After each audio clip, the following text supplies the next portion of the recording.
It's another edition of Time About the Movies. We're wrapping up July 1990. We've got 3 movies to look at, so let's not waste any time. Let's get right to it. Let's start with the first movie, the courtroom thriller, Presumed Innocent, starring Harrison Ford.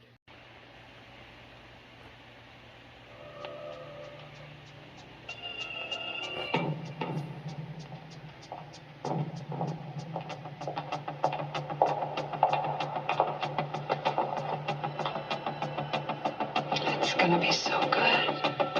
Carolyn Polhemus was murdered last night. Some creep got into her place somehow and strangled her. It looks like she was raped.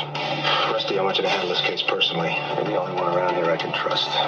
Just catch me a bad guy. You're in charge of this investigation. There are 150 lawyers down there. They couldn't find one who didn't sleep with her. Find out which of the creeps she put away is out on parole. She's dead. And you're still obsessing. You were in Carolyn's apartment the night she was killed.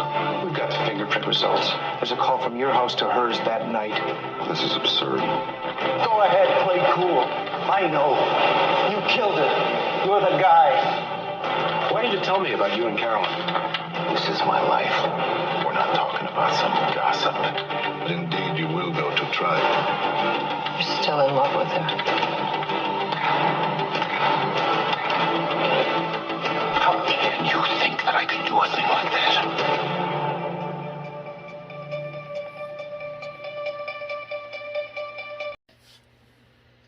Of course, this is based off of the novel by Scott Turow. It actually came out in 1987, but they actually had already started work on the movie in 86 over at United Artists before it eventually moved over to Warner Brothers. And as far as the movie itself goes, it's really good. It's a really good courtroom thriller. It's a good thriller in general because mostly because of Harrison Ford. Usually Harrison Ford doesn't pick a bad movie.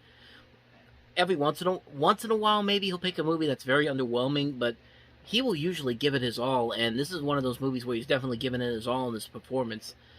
And you have a great cast here: Greta Scacchi as the woman who eventually gets killed, Bonnie Bedelia playing Ford's wife, Brian Dennehy, Raul Julia, Paul Winfield, Greta Scacchi. I just mentioned Greta Scacchi, But yeah, it's a great thriller. It's a thriller that definitely keeps your interest throughout the course of the movie. You keep wondering whether or not Ford actually did this or was behind this, or as somebody who's never read the book before, your interest keeps getting piqued about how this is going to go. Like, how is this going to pan out in the end? And it does lead to a good thriller. It's a good thriller in general. Like, you have a great writing here, a good direction, good acting, a great score by John Williams, and a great cast to work off of. It's a very good movie. It's a really solidly made film. And it was a huge hit at the time. I think it made something like around $83 million, which was unprecedented for a thriller like this. Usually a lot of courtroom thrillers don't usually make that kind of money, especially during the summertime, but this was one of those rare successes that really surprised a lot of people, and especially in a summer where usually in a season where you have the big blockbusters, big sequels, big budget movies, but here's this movie that comes around, really surprises everybody, and it's just like, you can see why. It's a well-made movie. If this movie had been released in the fall, maybe this could have been considered for Oscar consideration, but the Academy Awards, anything that doesn't come out between September and December, they barely will even touch, so. But anyway, yeah, that's Presumed Innocent, and need I say more? It's a pretty good movie, so let's go on to the next movie. A very interesting movie, to say the least. It's John Ritter in Problem Child. Kids, they're the hope of the future. You two really must have a lot of fun together. Yeah, these little rascals really make life worth living. But Ben and Flo have a problem. Are you absolutely sure there's no hope? Oh, none whatsoever. Florence, why can't we adopt? Okay, let's get a kid. Okay, you want a little baby. Well, old babies are little. It's no problem there. Just this morning, I came upon a 7-year-old. Smart as a tack. A little rambunctious. But weren't we all at that age?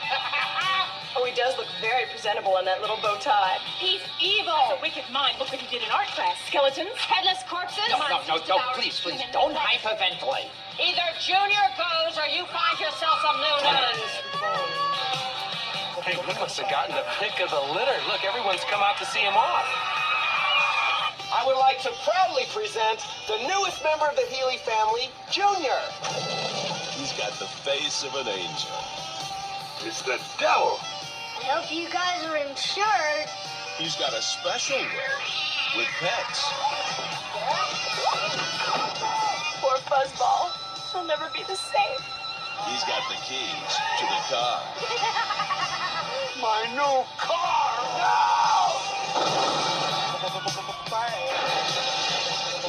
Maybe all the child needs is to be loved.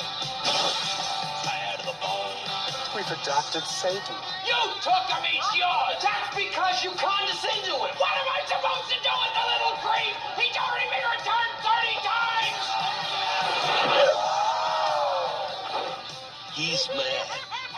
He's bad. He's 7.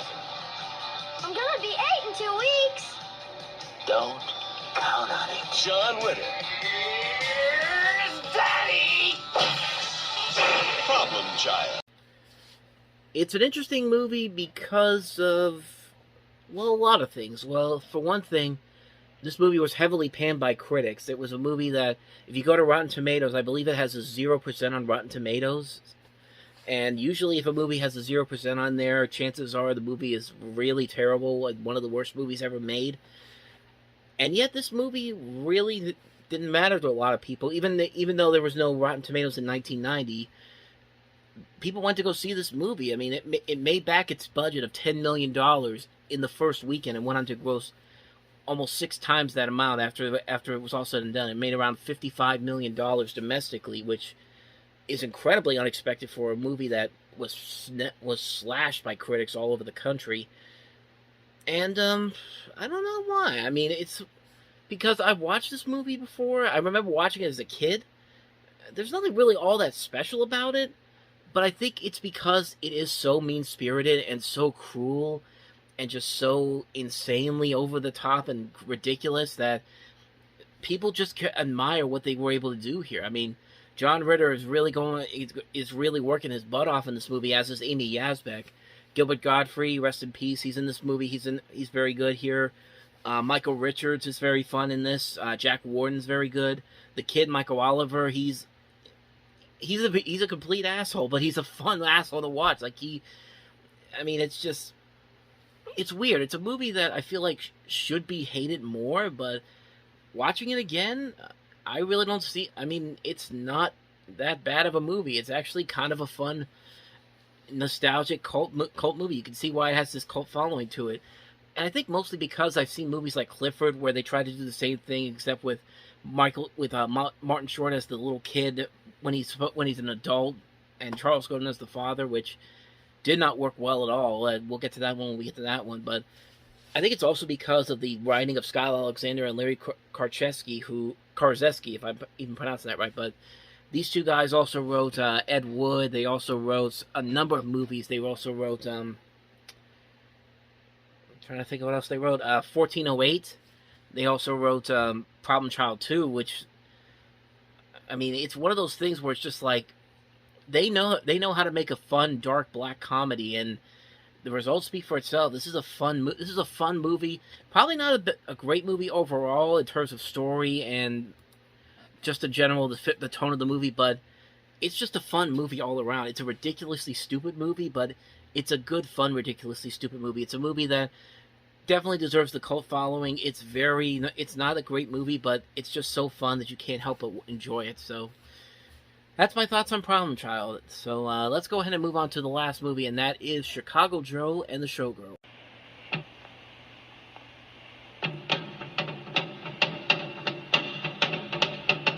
The year is 1944. On the 6th of June, the Allies landed on the Normandy beaches. On September 8th, the first V-2 rocket fell on London. On October 3rd, Lieutenant Ricky Allen met Georgina Grayson.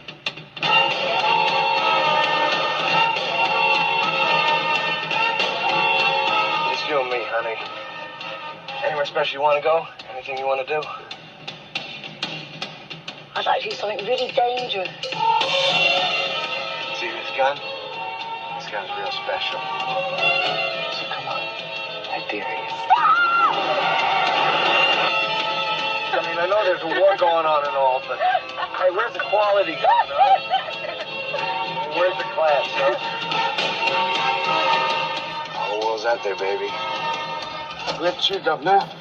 This isn't the fair, you idiot. It's a stick-up. Give me your money. See where I come from.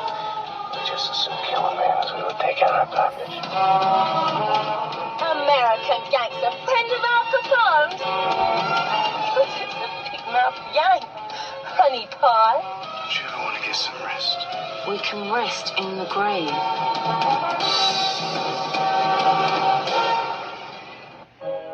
Kiefer Sutherland, Emily Lloyd, Patsy Kensit, Chicago Joe and The Showgirl. This comes from Bernard Rose, who we looked at another one of his movies a couple of years ago with Paper House, and he would after this he would do Candyman in '92. So he has some decent films to his credit, and this is a pretty decent film. It's not a great movie all around, but it has enough in there to really appreciate it, mostly from the casting of Kiefer Sutherland and Emily Lloyd, and also Patsy Kensit. You also have Liz Fraser, John Lahr, Harry Fowler, and it's a pretty enjoyable movie. Is it a great movie? Probably not, but it's a movie that I think works well because of the performances given to these people. I like the music in this movie. You have both Hans Zimmer and Shirley Walker. Shirley Walker, of course, would later go on to do Batman the Animated Series and Tiny Toon Adventures. And you have Hans Zimmer, who went on to become a great composer in his own right. There is a lot here that works. Does it work all the way through? No, it's very formulaic at times, but the performances do carry it through, and you do get invested in this story. Toy boat. You do get invested in the story. I almost did it again. You do get invested in this story, and I'm keeping that in. So, yeah. You do get invested in the story. You do get invested in this mystery that goes on. So, yeah, I'd say this movie is definitely worth it. Is it something you need to rush out and see? Not really. If you just want to see the best works of Kiefer Sutherland or Emily Lloyd, this will definitely work out for you. It's perfectly fine for what it is. It could have been a whole lot better, but it is good for what it is. But that's my thoughts on Chicago Joe and The Showgirl. So with that said, that's going to wrap up another edition of Time About the Movies. We jump into August the next time we meet up here. We've got Young Guns 2. We have Spike Lee's follow-up to Do the Right Thing, Mo Better Blues. We have one of the most underrated animated movies of all time. We'll also one of the most underrated movies of all time, the DuckTales movie, Treasure of the Lost Lamp. And we also have Whit Stillman's Metropolitan. So 4 movies to look at when we meet up here again on Sunday. In the meantime, if you want to see more videos like this, check out the playlist on the next page, check out the previous episode, and I'll see you guys on Sunday for another video. If you're going to check out some new videos tomorrow, we'll have Movie Stop, and then we'll have the new Multiplicity episode, where I look at the newest copies of Ghostbusters that I have, so hopefully you'll check those out. If you're not, I'll see you guys on Sunday for the next TATM, and until then, take care.